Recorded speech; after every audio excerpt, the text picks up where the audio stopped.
The plans just got canceled. The group chat lit up, someone bailed, the whole night is off. And while everyone else is typing "ugh so annoying," a small, secret, glorious wave of relief just washed over you.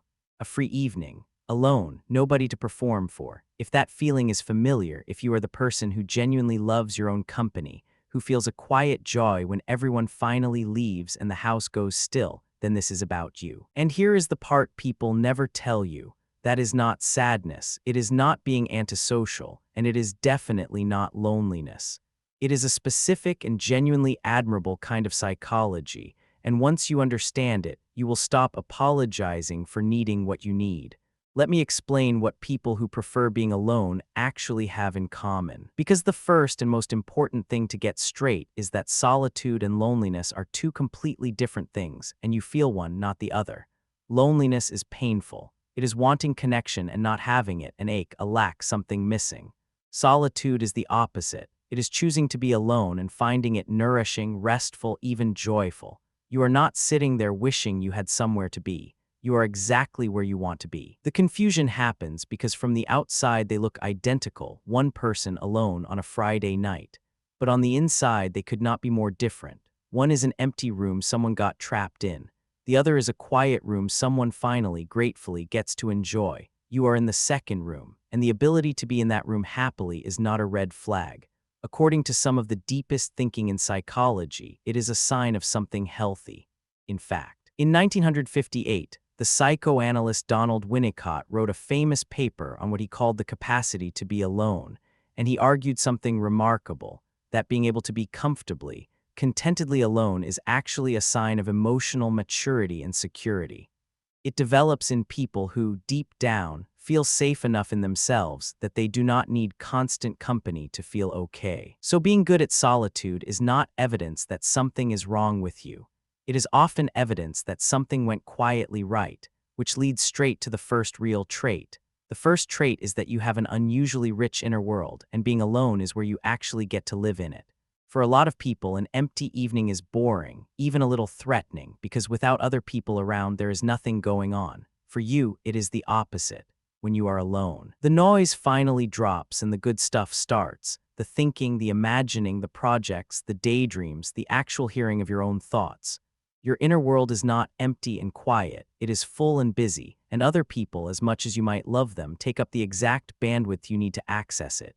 It is a bit like trying to read in a room where the television is on. You can technically do it, but part of you is always half-tuned to the noise. Solitude just turns the television off, and suddenly the whole signal is yours. This is genuinely why I make this channel, so a quick thing. If you like having your own wiring explained kindly, take 1 second and subscribe. Okay, because this is why solitude does not feel like deprivation to you. It feels like finally getting to open a door you keep closed all day around other people. You are not avoiding a full life. You are going somewhere other people cannot follow, into your own head, and it turns out to be a genuinely good place to be. Some of my favorite hours of any week are the completely unremarkable ones. Alone in my apartment, no plans, no noise, just me, a coffee, and whatever my brain feels like doing. To some people that sounds like a sad, empty evening. To me, it is one of the most reliably restorative things there is. I am not waiting for the night to start. The night already started, the moment everyone else went home. The second trait is that you have a strong, self-sufficient sense of who you are, and you do not need constant outside validation to feel steady. A lot of people rely on the people around them to feel okay, to reflect back who they are, to keep the loneliness at bay, to constantly reassure them.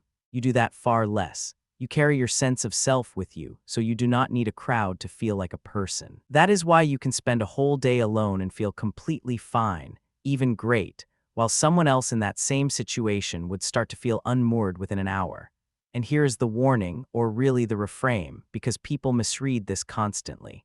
This self-sufficiency does not mean you are cold, or that you do not need anyone. It means your baseline is stable enough that connection is something you choose because you want it, not something you cling to because you are terrified of the silence. That is a healthier, and honestly a more generous, way to love people from a place of fullness rather than fear. You can actually see this play out in relationships. The person who needs constant contact and constant reassurance can accidentally put a quiet weight on everyone around them. The self-sufficient person shows up wanting connection, not needing it just to survive the evening, and that lightness is a gift. Nobody has to manage your loneliness for you because you already know how to keep your own company.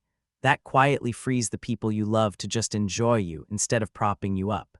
The third trait is that you crave depth over width, and it makes you quietly selective about who and what gets your energy. People who prefer being alone are almost never people who dislike other people. It is far more specific than that. You do not want more people. You want the right ones, and you have limited patience for the shallow, draining, small-talk version of socializing that fills so much of modern life. You would rather have 2 real friends and 1 real conversation than a room full of acquaintances and an evening of noise.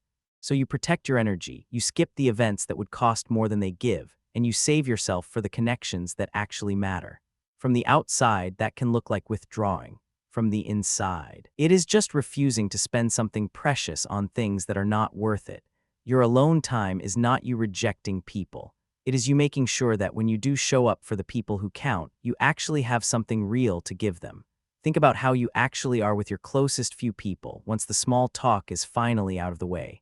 You go deep. You remember what they told you last time. You want the real conversation, the one that actually means something, not the weather and the weekend plans. That hunger for depth is the very same instinct that makes crowds and shallow chatter feel so exhausting to you.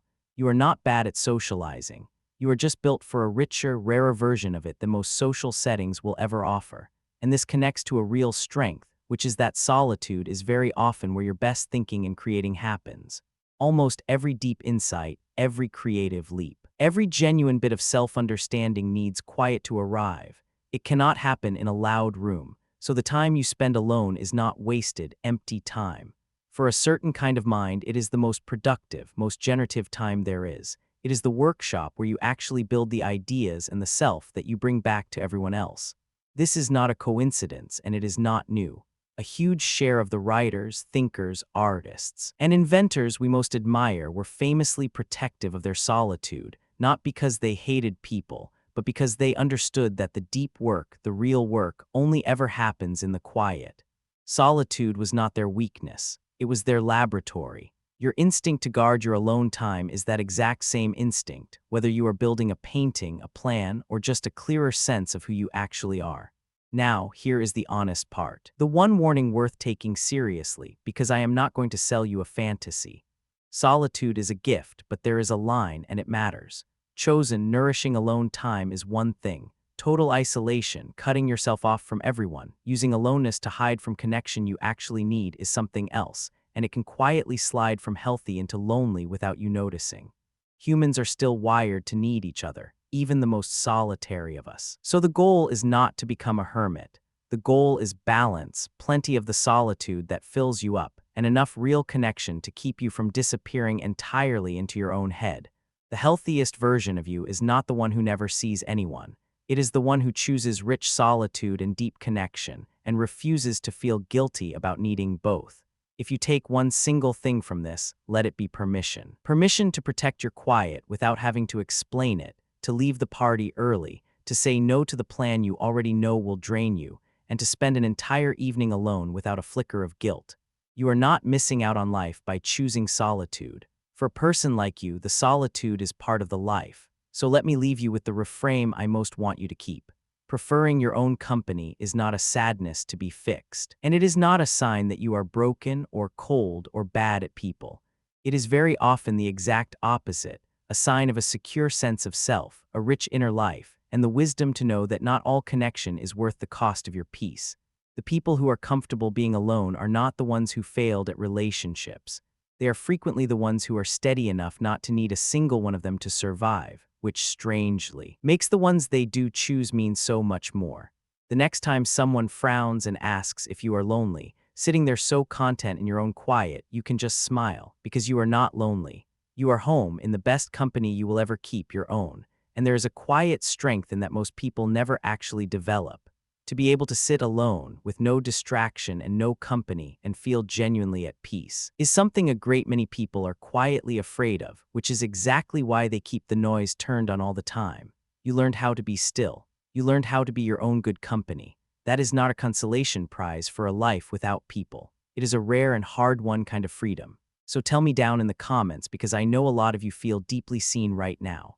What is the thing you love most about being alone? The specific small joy of it, the quiet. The freedom, the not having to perform for anyone. Name it below, and let's build a little community of people who are perfectly happy on their own together. And if you want to understand why being around people wears you out in the first place, even people you love, go watch the one on why socializing leaves you so drained, because it is the exact same wiring, seen from the other side. I'll see you over there, though take your time, no rush.